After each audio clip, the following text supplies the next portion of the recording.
بسم الله الحمد لله والصلاة والسلام على رسول الله وبعد. السلام عليكم ورحمة الله وبركاته. معكم سليمان كامل، داعية منظمة النمارك للإغاثة والتنمية. ما شاء الله.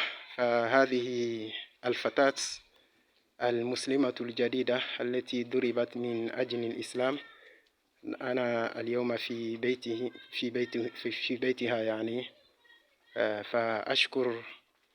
نشكر رئيس منظمة النمارك للإغاثة والتنمية، يعني سيد وليد عبد الحافظ يونس الملقب بأبي بلال.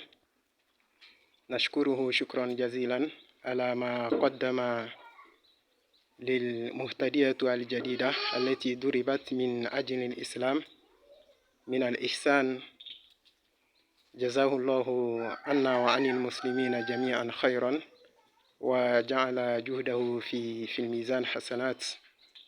ما شاء الله. فهذه أمها وهذا أيضا أبوها.